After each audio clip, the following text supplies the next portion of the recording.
animals. I don't know whether you've got pets or anything, but I've got a puppy called Lila. They're all safe. They're all safe. That's good. I thought you were They're going to say they're all burned to death. No. Burnt to a crisp. They're gone. Sorry to upset you, but Elliot, That wasn't what I was going to say.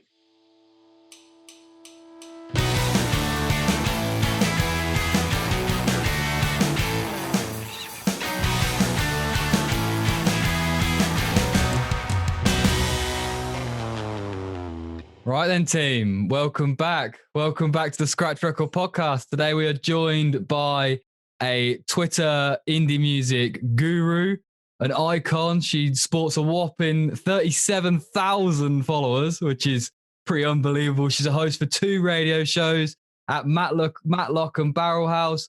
She's a writer for the Speakeasy magazine, as well as doing incredible podcasts herself. Sam Shiner, how are you? I'm very well, thank you, Elliot. Thank you very much for having me. You are very welcome. Anytime. that was quite a good intro from you. Thank you. Yeah, I'm getting there. I'm getting better. I feel all bigged up now. Yeah, that's it. Hype up the guests before we go. I've been trying. I've been working on them. I have to get my notes in order beforehand to make sure I can nail it, and then once we get going, it's all good. We also were speaking about this, and to hype you up even more before we start, I read that technically, if you have 30,000 followers, you're a celebrity. So crazy. That this might be our first celebrity guest on the podcast. So. I know, that's crazy. I don't feel like I am. Oh, there we go. That's what the article humble. said. So take Sam Shiner is humble. Is going to be the title of the podcast. I am. I don't know how it happened. Really, it's just kind of gone crazy over the last 2 years, but it's all good. Yeah, it's fun. That's sort of where we want to get into then, really. I think we sort of wanted to put it back to the beginning to start with, and maybe go back to when you sort of first got into up-and-coming music in general, and when this sort of whole journey began for you. Well, it's probably only a couple of years ago. I've always loved like upcoming bands, but it really like started. I think it was just after Christmas in 2018 that I had one mad drunken idea about putting on a show of unsigned bands. So I did. The following year, I put on like 6 upcoming bands. The Lavem's been one of them. Mm-hmm. But yeah, I think when other bands see you promoting bands and constantly putting their songs out and stuff, they think, I want a bit of that. So I just get inundated with bands following me, bands messaging me, like sending me songs, and just kind of went from there, really. But yeah, now it's just like basically another full-time job. Yeah. That is crazy. So do you work as well alongside it? Yeah, I've got a Monday to Friday, really busy full-time job, which a lot of people don't realise. They just think I'm on Twitter all day, every day, just promoting new music. Literally, we were talking about it because when we saw you put a tweet out, I think it was like yesterday, day before, about the coffee hitting and hope everyone has a good day. And we saw the timestamp was like, it must have been like 6 o'clock in the morning, 6:30 or something stupid like that. And we were like, she definitely has a real job. Like, mine's like 10 o'clock, coffee's hit. Yeah, I'm normally up at like 4:30, 5 a.m. Mad. That's what is it you do? What is your job? It's really boring. I work in finance, my local council. Wow. Important. I know, so not rock and roll. It's got to be done. I wish I could say it's something really cool, but it's not. It is very important though. Wow, yeah, I guess so. But everyone just always thinks that it's just what I do for a living on Twitter. Yeah. And like sometimes I'll get messages in the morning with a band saying, "Oh, can you listen to this?" And then like an hour later they'll say, "Have you had a chance to listen to it yet?" I'm like, "Oh, dude, I've got a job. I'm on here during the day."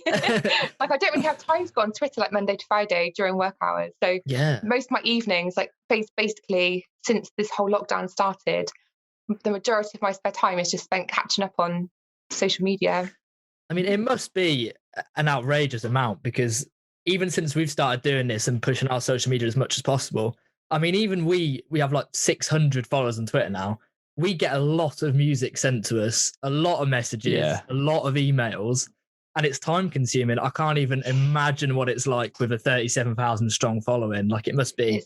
It's pretty mental, because I follow like 14,000 accounts as well. So I do the best I can. I think over the years I've kind of like trained to be really efficient with social media.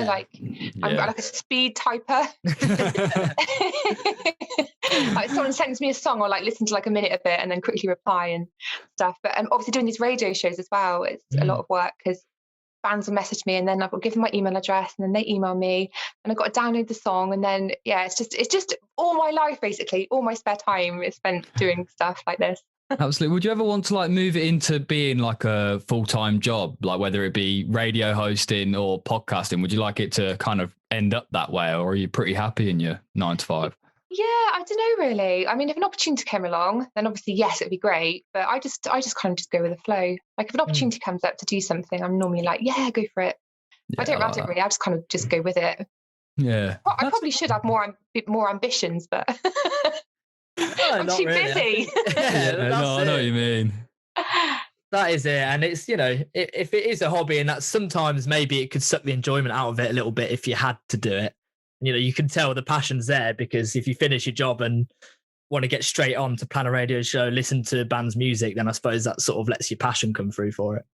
Yeah, definitely. Yeah, if I didn't love it, I wouldn't do it. And sometimes it does get a bit stressful sometimes, and I've got like deadlines to meet and just like staying up until like 2 a.m. trying to get things done. Yeah. Tell me about it. Like, do you do the editing for the videos and audio for your podcast that you did? No, luckily, the Pentatonic, the guys that do the podcast, they do all the editing. I just do the talking for that. No, but I do like all my radio shows. I've got to produce them all as well, so that's a lot of time. Like they wanted me to do one a week, but it's just physically not possible. No. It takes about 12 hours to do a 2-hour show. So yeah, it's mental, because we've got the show on Indie Rocks. At the minute, Indie Rocks UK, and I do it a lot from this end, and when Joe's about, he comes through, gives us a hand. But I don't think people realize how actually time consuming it is. You can you've got to plan everything out, try and make mini sections within it, and then brand it in a nice way. It just takes so long. It's such a labour of love, but I enjoy doing it. I just wish I had more time. Like most days I'm like, I just wish I had another 12 hours in the day just to get stuff done. I bet. I suppose it's a good way to be, isn't it, at the moment? Absolutely. Keep you busy. Yeah. Did you find lockdown, like the first one, did that help you really sort of put a bit more time into it and push it, or were you still working the whole time, didn't really change too much? Well, with my job, I worked from home the majority of the time anyway, even before lockdown, so it wasn't really too much of a change. And then at the start of the first lockdown, we were so busy. A lot of businesses needed COVID grants, and it was just absolutely ridiculous. We were working overtime in the evenings, weekends, and everyone else was sat in the sun on furlough. And I was like, this is not fair. It's not fair.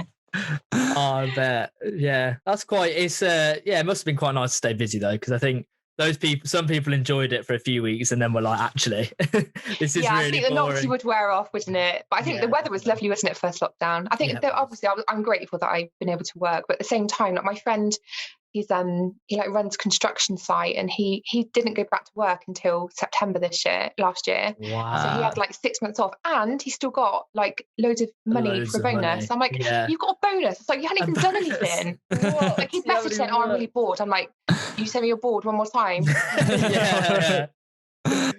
Oh, mad. It's good to be busy. Absolutely. Let's try and bring it back around to music, as that's the reason we are all here and in this position. Do you remember the first album that you ever kind of got your hands on? What kind of spun you towards this sort of scene? Yeah, this is a question I get asked a lot, actually. Obviously, I was really into music. My whole family are really music orientated.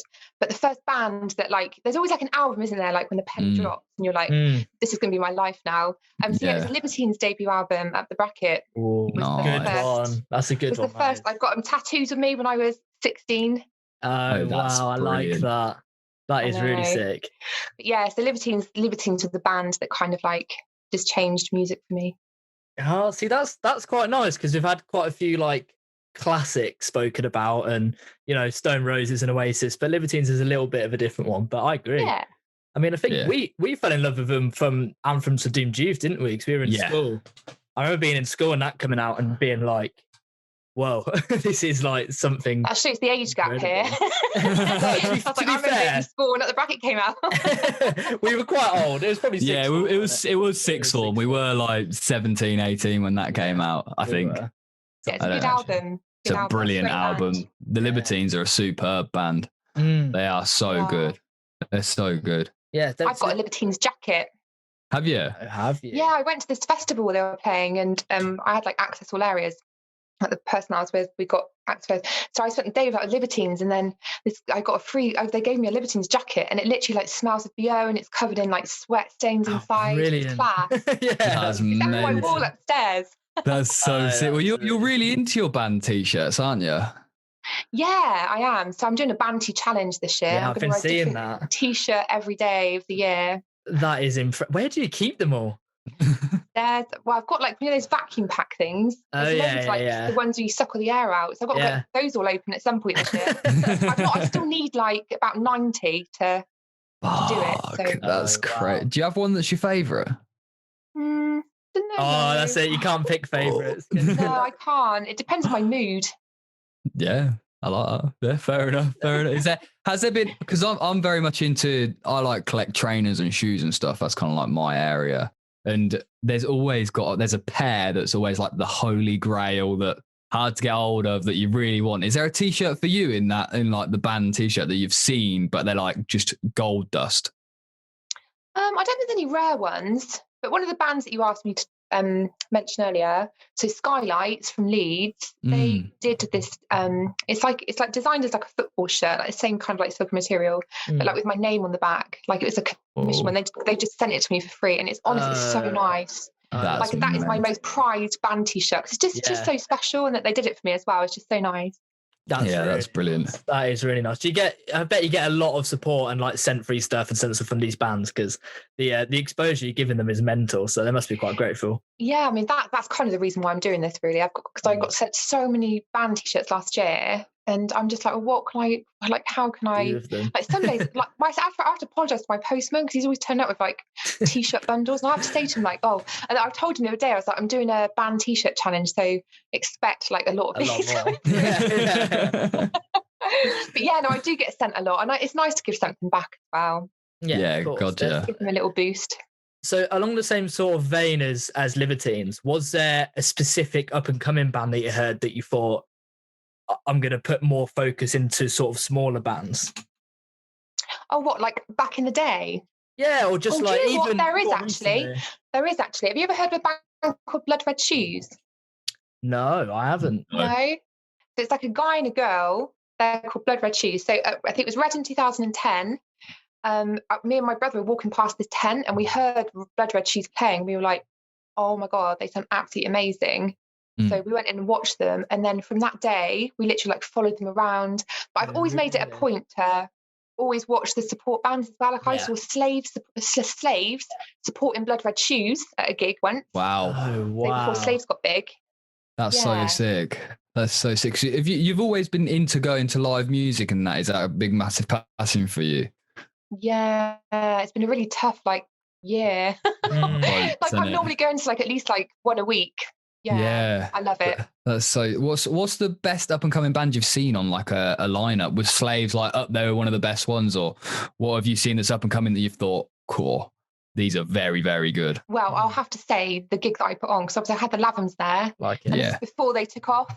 So, and I tell the same stories on these podcasts, but it's really funny. So when they headlined the event, and obviously we knew that they were really special. But me and Tyler, the guy that kind of found them, and we were trying to stick this sign saying the Lavums on the curtain behind the stage.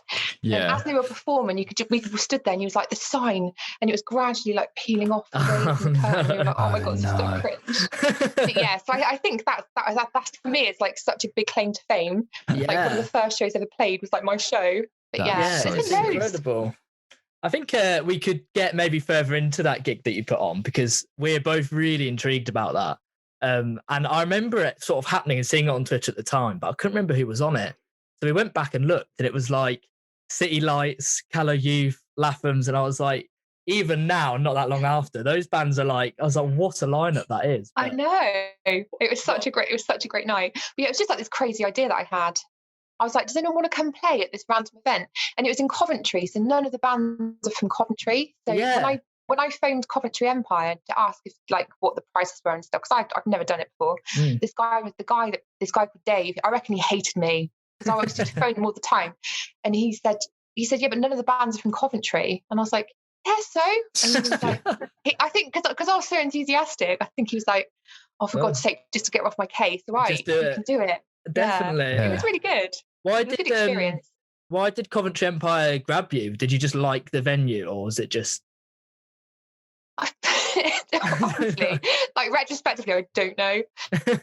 I think it's just because it was central. I think because I had bands coming from up north, I had one band coming up from Devon, and originally there was a guy coming up from London. So I got all these bands that said yes, we'll come and perform, and then I was like, right, we need to find a venue, and I kind of felt bad like making one person travel more than the other. Yeah. So I was like, let's just find somewhere that's like dead central, and it was a really hard slog because obviously. Coventry people hadn't heard of any of them. Yeah, and it's a funny old place as well for it. It's Coventry's one of them places. From us, it's near us. Yeah, so it's our sort of neck of the woods. But there's nothing here, so I was quite interested to be why I was there. I know, bless Coventry, but no, it was really good. It was a great night. Probably one of the best nights of my life. Was it hard work putting on? Was there a lot to it, or was it once you sort of got it all booked in, it sort of fell into place? Yeah, like the actual like organising the gig wasn't difficult at all. I think that like the slog of the sales and stuff, and like the promotion of the gigs, like I used to contact like local radio stations and things like that. It's just very ignorant. Like trying to get an answer from anybody was just a nightmare. Yeah, but it was a big learning curve, and I would do it again. I was supposed to do some last year, but obviously the virus came. Yeah, and ruined all of that. But ruined our lives. Cool. literally. Yeah. So you're saying about like you were going to put some on last year. Have you got? We wanted to do a little section. We might as well get into it now. That we're going to do like a dream gig. If we were going to be on, who would we have on the lineup? And we want to try and get your opinion. We did a podcast on it, I think, earlier in the first season. And we want to kind of get your opinion on it. If it was like a Nebworth style gig, massive stage, massive amount of people, who would you stick on that lineup? Well, as in like just upcoming bands or any band? Any band, like because I feel like you're very similar to us because you'd have like some of the bigger ones on there, but you then also want to make sure some of these little ones got on the lineup. So I would give yourself 6. Who would you put on it? Oh goodness! Well, what about bands that? Because I'd love to do an Oasis reunion. That's my dream. Am I allowed to? It's fantasy, isn't it? So I think if it's a Nebworth style gig, then Oasis have got to be the headliners. I'd like to see Kasabian back as well, despite what happened. They're the best band, one of the best bands live. Who else? Fleetwood Mac. Yeah, I really want to see them live. Yeah. Who else? Who else? Arctic Monkeys. Oh my god. Yeah. This is turning into quite a lineup already, to be fair. Yeah. And do you ever heard of the Maccabees? Yeah. Like the Maccabees. Yeah, because they split up and they were like my favourite band. So I'd like to see them come back. And the Enemy. Ah, okay. Enemy. Wow. Okay, so if we've got them 6, what up and coming bands would you think you need to support them that you'd want to sort of give the exposure to? Okay. So bands that I just really, really want to see. Red Rum Club. Yeah. I've not seen yet. I love the K's. Yeah. Stanley's. Yeah. Got a big garden party from Wigan. They're brilliant. They've never actually done a proper gig yet. That is insane. No, they've done like acoustic gigs last year, but they've not actually done a proper gig, so they're amazing. Who else? Oh my god, there's so many bands I want to come and see, like upcoming. Skylights again. I haven't seen them live yet, and I really want to. They just they've got great energy. Yeah. Oh my god, I think I'm gonna do this. Like your dream festival lineup. Yeah, you should do like all 3 nights, really. Yeah. We'll just stay here for hours and you'll have to do like 50. It'll be fun. We'll just keep going. It would be good. Yeah, definitely. It's hard. But Red Rum Club would have like a huge orchestra because they play with like trumpets and stuff. I think they'd be so good live. So sick. Yeah, they played at uni when I was in Leeds, and I was meant to go see them, but I ended up out somewhere for something else. And I think it was the same weekend as some of the horse racing I normally go to. And I was going to go, I ended up having to flog my ticket. But some of my mates were supporting them at the Broodnell Social Club. And the gig looked insane. They looked so good. It was one of my biggest regrets going to not coming back the night of the racing and like going back to Leeds and seeing them. They would have been so sick at that venue. Oh, there's nothing worse, is there? Same with the K's last year. I did a charity walk in it was from Chesterfield to Nottingham, and I was supposed to get the train from Nottingham to Bristol, where the K's are playing, but I didn't go to sleep. I've been walking all night, like 17 hours, and I was so tired, like so achy, and I was like, I'm not going to go. I'll see him later in the year. That was the beginning of February, and I was gutted. No, then that's it. Oh, it's so gutted. That is sad. If only we knew. I know. What was the last gig you managed to get in then before this all kind of happened? What was the last one you went to see? The Amaze at Brixton. I was there. Were you? Yay! What a gig! What a gig! And they've just done the vinyl for it, so I was like, I've ordered it, and they've just released it on Spotify as well. Because I was listening to it this morning, thinking this is so weird. And isn't it weird how they Did you see the live show that they put out? The live stream? Isn't it weird that they recorded that? No. Like they were intending to put it out as a live I know. set. It was like they just sort of knew that it was going to be like their last big one, but I couldn't believe it. And they were like tweeting saying it's like the best gig they've ever done and all that. And I was like, it's claim to fame now already. I was like, I was there. So I know. They liked my tweet earlier as well. I was like, did they like my tweet? Yeah. Oh shit, they haven't liked any of our tweets yet. We'll get there. Joe, get tweeting. Fuck, okay. You must have a video from that gig. Post it. I remember when it was amazing. Yeah, so good. And they did when I did Life is a Game of Changing, I was like, I loved that song before, but it wasn't like my favorite. And then when I saw it there, I was like, that song what a tune. It's like elevated it. When they released Silver, and then I saw them supporting Liam Gallagher, and I went to the first night of Liam Gallagher's tour in Cardiff. When I was like, oh my god, they're going to play Silver. So I was like, officially, I'm one of the first people to see Silver live by DMAs in the UK. It was Liam's first gig. I was so buzzing for it. Yeah, I love DMAs. They're one of my favorite. Oh, DMA's got to be on my on the lineup. Shit. My lineup. Yeah. Is there so gigs is something I miss them so much, but is there any gig that you kind of wish you'd got tickets to that you didn't manage to get tickets to, whether it was like a really small one that you wish you'd gone to, or something that is one of your, almost like if you could go back in time you'd be there no matter whether the tickets were sold out or whatnot, you'd be at that gig? Yeah, V-Fest 2009 when Oasis split up. I saw Oasis once, but my brother, I was going to go to V-Fest and I didn't. For some reason, I was just like, I can't bother to go. And then, obviously, when that happened, my brother was there to watch the final ever Oasis set, and we didn't know it at the time. Yeah. But when I found out it was their last ever set, I was absolutely devastated. I was like, why did I go? No. That's a bad one. That's like, oh my god, that is rough. Just like my brother was there as well. Yeah, he's not much my brother. He's not my gig mate. Like, we've been going to gigs together since we were tiny. So because he was like rubbing it in then, he was there, and he still brings it up. I was there. You were all right. Cheers. Have you got one, Joe, for that?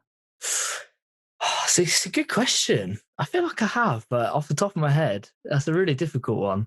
Have you got one? I've got two. That I wish I'd seen.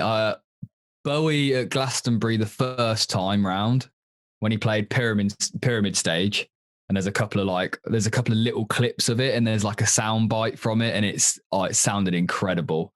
And the other one is Liam Gallagher's first gig back at the O2 Apollo in Manchester. Yeah. I was there. You were there? Yeah. Oh, that's one of the ones I wish I got, because I went to the O2 Apollo for when Harry Styles, right, this is a strange one, but Harry Styles released his first solo album, one of my friends managed to get tickets for the O2 Apollo gig, but she had nowhere to stay, so she stayed at my gaff and I went. But it was one of the weirdest experiences because he played all of his new stuff, which is sick, but it's such an intimate gig to someone who's such a big star already.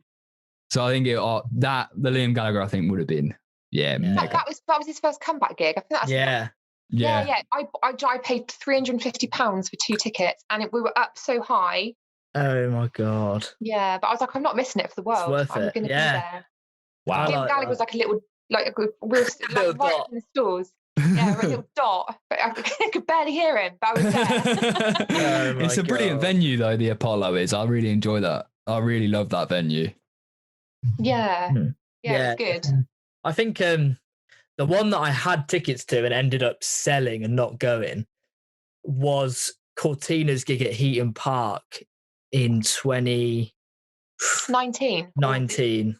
Yeah, in 2019, because I was at uni in Manchester and had tickets to go. And then I was going with Dan, and then he ended up having to pull out because I can't remember. It was like his parents, but like a surprise holiday, and it was over the date. And he was like, "Oh, I can't come." So I like asked around like everyone, "Will anyone go?" And they're like, "No, no, no." And I was like, I'm not going to go on my own. I was like, no one really fancies it. So I was like, I'll just sell them, and like came home from uni a bit early. And then when I saw the videos of it afterwards, it just looked incredible. And like, I love Cortinas. They're like my favorite band of all time. I love Cortinas. Oh, it's such a Literally shame. amazing. I didn't go to Heaton Park, but they played at Isle of Wight the night before. I was at Isle of Wight Festival. So I saw them on the Friday, and then they played Heaton Park on the Saturday. It was on the Friday at Isle of Wight. It was so good. We had DMAs, Jerry Cinnamon, Cortinas, and Noel Gallagher. Oh, I mean that's pretty dream lineup. That's unbelievable. That's a good one. We went so hard on the Friday night, it just ruined the rest of our weekend. Yeah, just still so hungover. I was ruined after that weekend. It was horrible. I tell you another one now that we should have gone to, because I think I was in Leeds at the time with you. Yeah, it was when Blossoms played the Stockport ground. Oh yeah. That would have been good. Incredible. And I feel like we could have gone to that, and that looked really good. I would have liked to go to that, but and did look good. We didn't. Blossom did a lot of big supports, didn't they? Like they supported. I remember seeing them supporting Stone Roses. Yeah. They did some good support. I think they played the game really well, actually. I think Blossoms really kind of did the rounds as support acts, and then managed just to gain that following of people that love that type of music. Yeah. Well, I'd play to him. Without I'm going to spin it a little bit of a different way. Are there any gigs that you went to that you were really excited for, and then when you saw them, you were a little bit disappointed? Do you know what? The only gig that I've been ever disappointed by was Ben Howard in Cardiff. Do you know Ben Howard? Yeah. Yeah. So it was just really like it's just the atmosphere. There were people sleeping on the floor during his set. What? Like we drove all the way from obviously Wiltshire, I live, drove over to Cardiff. I think it's like a weekday night, but I just expected to have like a lot more energy, and it was just like he didn't really want to be there. And I saw Kings of Leon, Isle of Wight, and I found them a little bit disappointing, actually. There you go. Fat, but I think it's all to do with the crowd, isn't it, as well? Like when you're in a good crowd, then it makes a difference. But I do find that sometimes the like outdoor festivals, it's harder to get the atmosphere going. Like I've seen the amazing ones I've seen the most out of anyone, and the only time when it wasn't like the best thing ever was when I saw them at Neighbourhood Weekender. And that was sort of outdoor, and it was a smaller crowd, and it was main stage, but there wasn't many people there, and it was just. I was there as well. Well, was that a couple of years ago? Yeah, 2018. 2018. Yeah, I was there as well. Oh my god, that's so weird. We've been to so many of the same gigs.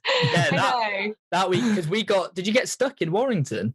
Oh my god, it was ridiculous. We were stuck there till like 2-3 a.m. because we couldn't get getting back. I can't remember where my hotel was now, but I remember just walking loads to get into the actual site was a nightmare. Yeah. Ages. It was a nightmare. Good, we'd got the train, and then they closed the train station and didn't tell anyone because there were strikes. So then because the train station was closed, we were trying to get back to Manchester, and all the Ubers like clocked on. So they were like £290 to get back to Manchester. It was like a 20-minute drive. It was ridiculous. So we just stood around and waited for replacement buses till like 3 a.m. in the morning outside. I think that's in trouble with the big gigs when they put them like just slightly out of like the city. Yeah. It's a logistical nightmare. But, I always think that about Reading and Leeds, the Leeds one. The Leeds one's like awkward distance away from Leeds city centre. Like if you live in Leeds city centre, they don't do any form of like transport out there that's easy. It's all a pain in the arse. Oh, that's a shame, because Reading is right next to the city, so you can literally just walk out of the festival site and go to the city. Oh, that's so useful. Yeah, I think, even like Reading and London ones and that, they seem to be a bit more embedded. But then when you go like a bit further afield, but they need the space, don't they? To be fair, so it's like only a certain amount of places. But festivals! I wonder if they'll be back this year. I hope so, because you think outside you might have a better chance of getting something going, maybe. But I think it just depends on the next few months go, doesn't it? Like between now and like the start of spring. Big time. Yeah. Because obviously organisation, isn't it, as well? Like festivals, they're not going to bother starting to organise it if they're not sure if they can go ahead. No. But yeah, exactly. I don't know. I'm kind of like, who knows? I don't know, 50-50 with it. Yeah, we're trying not to get our hopes up too much and get there's no point, is there? There's no point. Down so many times.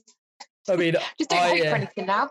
Yeah, literally. I literally thought the gigs we were meant to go to last March would be able to go in like April or May, and it's going to have been a year and they're still not happened. So I'm just well, it's like the Crooks that we had booked the Crooks, and it was like the weekend.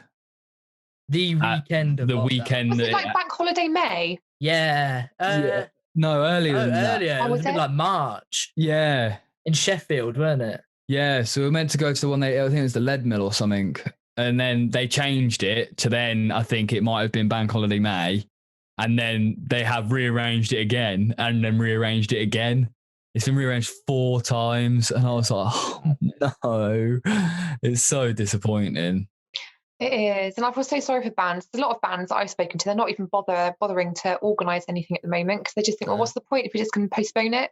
May as well wait and see whether we can actually do it or not. Yeah, it's crazy. Yeah, I'm hoping that it gets to a point that if they do lift it in the summer, we're going to be able to people are going to get it booked up straight away. It's going to be brilliant. It'll be back to back to back.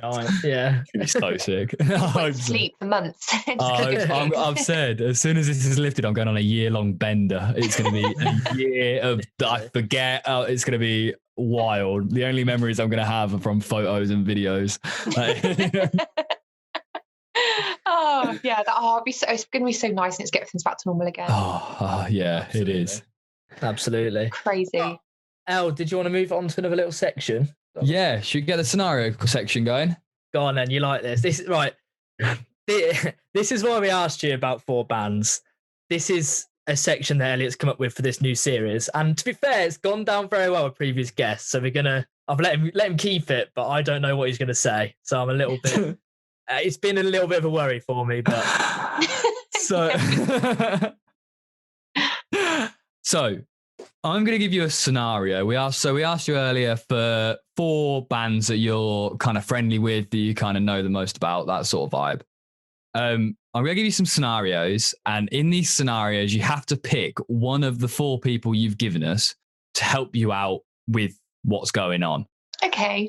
So I've got 3 scenario questions and then a follow-up scenario question that doesn't involve the bands. But I've got... Okay. Right, I'm going to get into my first one.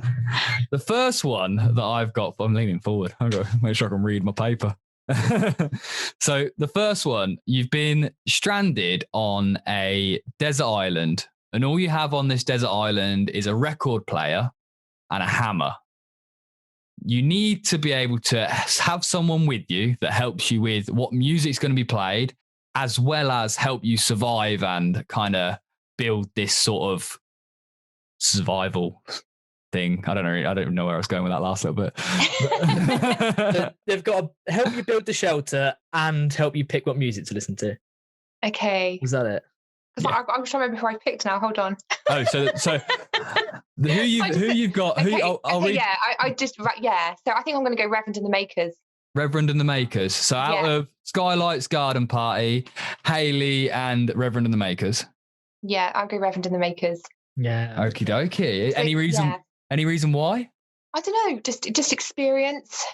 John's a big strapping man. So yeah, I think and I'd feel safe. I think. So how are you friendly with them? Has that been like a long term? Yeah. So I've known. So an ex partner of mine kind of went like on tour with them a few years ago. So I went for like a few gigs and like spent time backstage with them, and I saw them going at a festival.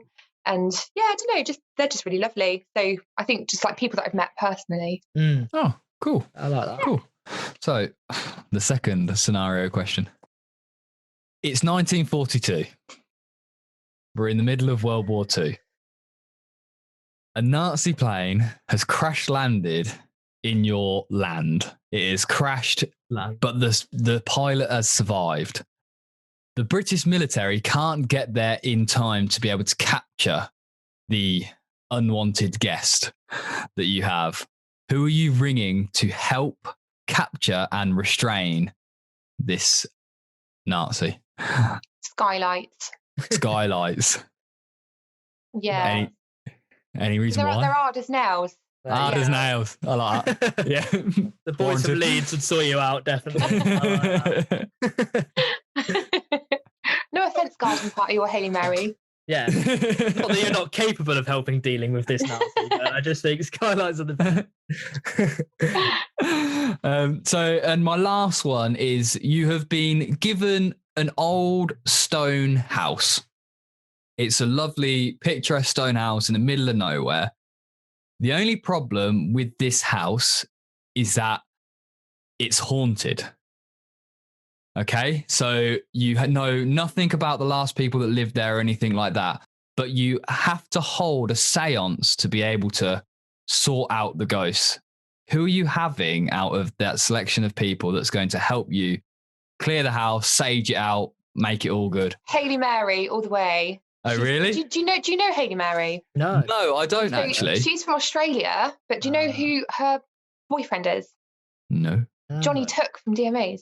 Ah. Yeah, but she's amazing. So she supports DMAs with a lot of their shows and stuff in Australia. But she's amazing. Wow. She's so talented and such a lovely lady as well. So yeah, me and Hayley Mary would scare the ghouls Get in away. there. Get rid of the ghosts. Yeah. Okie doke. Well, That's good. That was good fun. I like that. Unlucky Like garden party. Yeah. Sorry, garden party. I'm sure there'll be another situation where you'd be useful. Well, that'd be useful. Yeah. Yeah, definitely. Yeah, we've been doing it because, like, with people who are in bands, we've been doing it. They choose which other band member they'd use in each scenario, and then we've been trying to then apply it out to other people. So we'll see. I like that. I like that idea. There you go. Scenarios. I like that. Very inventive as well. Yeah, it's a good insight into Elliot's mind sometimes. Yeah. We're getting him some help. It's all good. No, don't change. It's good. Yeah, it gives me the opportunity to kind of like run it a little bit free, and I could just make up something random, which is good. It's good for me. And I've got one more, like, almost it's a tougher scenario question, but it doesn't involve the bands. But it's something that I'd be really interested to hear what you do. Where your house has you've left something on and the house has caught fire, sadly. All of your family and living animals, I don't know whether you've got pets or anything, but I've got a they're puppy all called Lila. they're all safe. They're all Oh, safe. that's good. I thought you were They're going to okay. say they're all burned to death. No. Burnt to a crisp. They're gone. Sorry to upset you, but Elliot, That wasn't what I was going to say. They are It's okay, they're safe. safe. They're alive. They're okay. But you have enough time to be able to grab 3 vinyls from your collection. What ones would you go for first? Oh my goodness. So I've got like a really old, like the Master Plan by Oasis. I've got like I've got loads of individual vinyls in one box set. So I grabbed that. Oh my God. Probably my first ever vinyl, which was the Smiths, Strange Ways, Here We Come, was my first ever vinyls. That has got a lot of sentimentality to me. Cool. To be honest, I'd probably like just burn me to death because I can't fucking choose because I'm just let me sit there. The dog's all right, so I'll just go. And down probably now. my Stone Roses one. I've got Stone Roses original, the first album. Oh, nice. Nice. That's good. Okay. Good choice. Good choice. I'll be interested to hear yours as well, Joe, actually. Yeah, I'd be interested to think about what mine would be, to be fair. Well, your house is burning down, Joe. You've not got much time to No, think. I'd be the same. I'd be like, It's on fire. You've got to get it. I don't have that Hold on a many. All of mine are in a box because I've only got like 20 or 30. So I can just pick the box up. Nope. Oh, fuck. Too heavy. I love that. No, you've got to put the box down and choose 3. It's more inconvenient to sift through and find the ones I need. All right, okay. So let's pick out the logistical issues with the question. Okay. But the scenario is you can only get 3. You see, I'd be the same. Like, I'd probably want to go for like sentimental ones because like, I would pick my favourites, like some Oasis ones, but like I could just buy them again. So it'd be the more sentimental ones. It'd probably be all my sort of smaller band ones. Like I've got little signed 7 inches from Oh yeah, the like sign Colour stuff. Youth and Lathams and all of the signed stuff that I've got from bands like that. I'd probably have to. Oh choose. yeah, actually, I agree. I got a lot of signed stuff. That doesn't, yeah, because you can't get that again, can you? You can't get it again. Even if there was expensive ones, I'd be like, at some point, I'll just get it again. But Yeah. I've got a CD from the Lathams from the first ever CD they did. And if you got it where it had Happy Little Accidents on it as well. Yeah, number 6. Yeah, I've got that, the signed one. Yeah. Yeah, I've got that, and I got because they numbered them. I got number 2. So have you? So close to getting number 1. Like, I wonder what number I've got. Mine's in my car actually, the signed one. I'll have a look later and I'll show you. Yeah, definitely. Hello. But I love that. So I think I'd have to grab that, even though it's not vinyl. And then probably just my up and coming band, 7 Inches, probably Calla Youth, Crooks, Lathams, something like that. But it'd be hard to choose. Realistically, I'd grab all of them. Yeah. Yeah. Rules, I'm taking the whole box. Exactly. Yeah, I was going to say, I've thought about this question, Joe. I'm not having it. Oh, fuck off. I'll quickly let the dog out. Anisha's going to bark. Hold on. Okay. Sorry, she's only young still. She's like, here she is. Say hello, Lila. Oh, she's going to hide. Hello. Say hello. Oh. Say hello. You're going to be famous. Oh. Hello, Lila. Oh. Well, this is a great time to plug the YouTube channel, because if you're listening on Spotify, you can't see. If you want to see Lila, get over to the YouTube. Biting my finger, as usual. Yeah. Oh. How long have you had her? Nearly 2 months now, haven't I, mate? She's She's from Romania. Oh, lovely. She's a little rescue pup, aren't you? Oh. She's lovely. Cool. I've just got a couple You're normally quite bits. patient when I do podcasts and stuff. We'll move through it. I think one thing I wanted to speak to you about quick was Twitter in general, and just sort of how you find it having such a big platform, and whether you find it a bit of pressure. Do you get any sort of abuse and pressure on it if you give certain opinions, or is it all quite nice? Yeah, I stopped ever causing any controversy now. Really? I don't get into any arguments with anyone. I have done in the past. It's not worth it for me. No. I just stay out of trouble now. It's not worth it. Yeah, definitely. Because it does get a bit stressful. Yeah, definitely. I can imagine. And then I don't know. Do you have anything else you want to get into before we? Well, I just wanted to know with the Twitter stuff on that vein. Do you, with growing a following and stuff, was that quite accidental for you, or was it fairly conscious? No, it's pretty much accidental.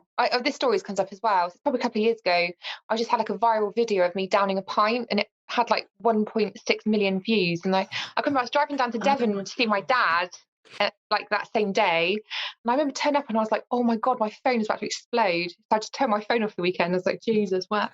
But that was only the start. I think I can't really say that's the reason now, Lila, because that was so long ago. But yeah, I don't know really. Just mad. I'm just so surprised. Sometimes I go and talk on Twitter, and I forget that there's so many people that so many people. I bet that would so be like us as well. Yeah. And the last question that I've got for you is: do you have any tips for any new gurus like ourselves, or a couple of that Happy People Music? That's another good blog that's come up at the minute. Yeah. Do you have any tips and tricks for this sort of scene and Twitter and all that jazz? Well, Gio that runs Happy People, she's doing brilliantly, her website and stuff. Yeah, so she's really good. I don't know. I think it's just keeping everything current and just replying to people and just kind of just keeping in the loop, really. Oh. And what I don't like to do, a lot of people do it. So I think it is a good idea to tag other accounts. The only reason I don't do it is because my notifications are so crazy that if I start tagging all my conversations, my mind is like, but it is nice if you can kind of get involved with other accounts that kind of do similar things and kind of just support each other that way. Definitely. I found you can always message me if you need anything retweeting or whatever. That's nice. But yeah, I just think you can just enjoy it for what it is. Yeah. Enjoy what you're doing. Don't let it stress you out. Definitely. Cool. I like that. That is good. Oh, thank you very much. We have one little thing that we do at the end of every podcast where we shout out a band or two that are up and coming at the minute that we really enjoy. So what have you been listening to the last couple of weeks that you've really been loving? Well, I'd like to do a shout out of a couple of bands that, can I do 3? Yeah. As many as you like. As many as you want. Oh, nice. Just 3 bands that have recently blew my mind. So do you know Adam Frame? Oh, the name sort of rings a bell. So he's got a new band called The Cartoons. They're from Scotland. Yes. And they've got a single called Friend Like You. They're going to be amazing. I think they're going to be really good this year. Yeah, we've had them in the playlist there. Yeah, we have. So good. A band called Joey's from Liverpool. Nice. Oh my God, you've got to check them out. That's a new one. Good. They're so good. Honest to God, they're so good. And then there's a band from Ireland. They're called the Florentinas. Oh, okay. I have heard of them. They are sick. So good. That. Okay. They've barely got any followers. Like, it's like Joey's have got less than 100 followers. And if you listen to their 2 songs on Spotify, it's like they're the first band in ages that I'm like, wow, they are. It's like that was brilliant. Like the Echoes for us that are Liverpool based. They've got like no followers and such a small monthly listener basis, but we found them and they've got this the self-titled EP they've got, and it blew my mind because they're like so good, but no one's heard them, and it really annoys me. Like, I tweets about Joey's as well. I'm like, listen to this band. It gets like 2 likes. I'm like, for fuck's sake, where is everyone? Against the wall. I know, it is so weird, and I guess that's the whole point of what we're doing. There's so many, and you listen to them, and you just go on it, and you just literally cannot believe it. But they'll get there. I know that's why we love new music so much. People are like, why do you love like new music? I'm like, because it's absolutely brilliant. That's why. Like, it's like a treasure trove, isn't it? Like every week, it's like finding little bits of treasure, and like no one else knows about it yet. That's what makes it so special. So you're kind of getting in there before they become really big. There's no doubt, like a lot of these bands that we will talk about will go on to the next stage and the next level.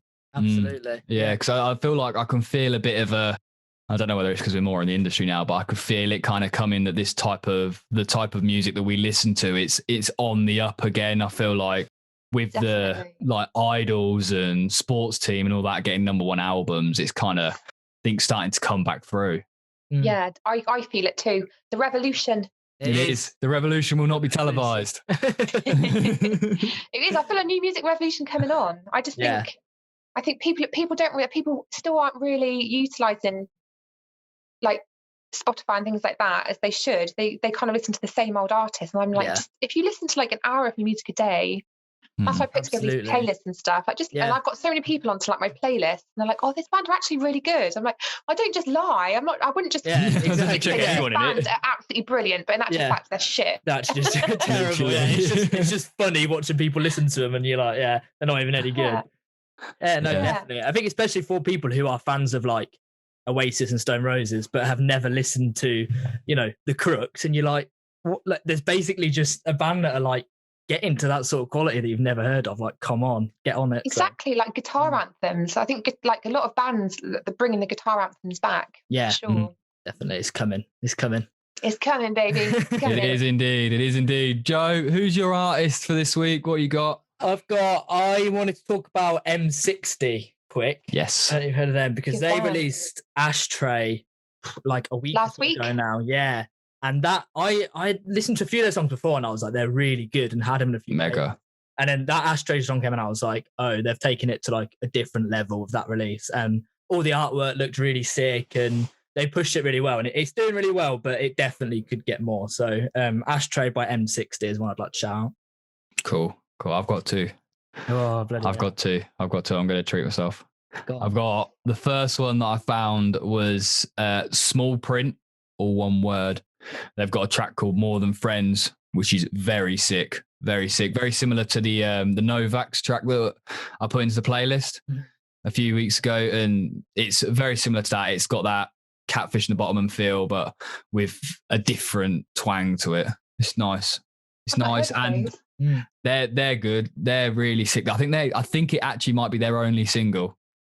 So I think they've got real potential. And the other one is the Red Stains, and they're a female punk band that we put there. They were our track for the night a couple of weeks ago on the radio, and they've got a track called Freezer Jesus, and they take on so many powerful kind of like things going on, like religion, misogyny, and things like that all going on. They kind of take it all on in this song, and I think it's wild. Unreal. I've not heard of either. I'll have to check those both out. Yeah, the Red Stains, they're very punky. It's a very punk theme. So have you ever heard of Panic Shack? Oh, Panic Shack. Panic Shack are another one. You have to send me a list. I will, yeah. Tonight. And I'll it's on a send bit you. of a like female-fronted punk band revolution, aren't you? You're like Oh, I love spearheading them. this. He I loves it, love but them. they are unreal. Some of these bands. You have to check out that band that I mentioned earlier, Blood Red Shoes. You'll like Yeah. them. Yeah, The I singer will. of Blood Red Shoes. She's amazing. She's so Yeah. cool. Yeah, I love stuff like that. The female punk scene, I just feel like it's a genre that there's never been like a really, really big female punk band, like proper, like the to the tops Huge. sort of job. And Yeah. I feel like there needs to be one soon because there's some mega bands coming out with Is it music. Saint Etienne? Is that what they're called? Saint Etienne. They're really good. Yeah, they are good. They are good. I love it. I think that's my favorite genre at the minute. That and also like early 2000s American style. Yeah, again, it's a bit like garage punk sort of stuff, punk pop. Nice. I love stuff like that at the minute. That's my favorite. But well, it's come to a lovely natural end. Thank you very much, Sam.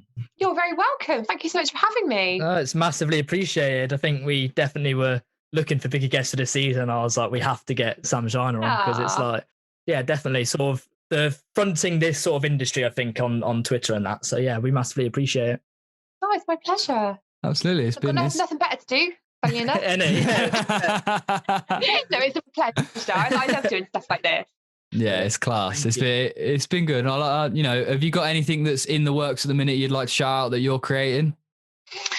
Have I? Just radio shows. But I've not got any radio shows now until beginning of February. But okay, cool. I don't know. Just keep fighting the new music fight. That's what I've got to say. Definitely. Keep doing it. Yeah. Keep pushing, everyone. As we said, keep pushing, team. Keep pushing, team. Well, thank you very much for coming. It's been a pleasure. If you've got this far through the podcast, then make sure you're liking, subscribing on YouTube if you're watching it. If you're on Apple Podcasts, make sure you subscribe and leave us a rating. And Spotify, give us a follow. Head on over to our social medias at the SR Podcast on Twitter and Instagram and TikTok because you're everywhere. We're all over the gap. Everywhere. We do. We'll have a MySpace by the time this goes on. We're gonna bring that back as well. Whatever we could put our faces on, we're there. So have a look, find us, make sure you're following us. No excuse. Exactly. No excuse. And get on over to Twitter and make sure you follow Sam Shiner too if you're not already, because she's one of the gurus that is letting us all know the music that should be listened to now. So thank you very much. It's been a pleasure, Sam, and it's been lovely. It's my pleasure. And hopefully we'll get some gigs going that we're all at, that we actually know that we're all at. Yeah, I know it's going to be good. Exactly. We're going to be bumping into so many different people that we've met over the last year. Yeah, it's going to be good. We'll be at the same one, so it won't. Definitely. Absolutely. Well, we'll see you all on the other side, and peace.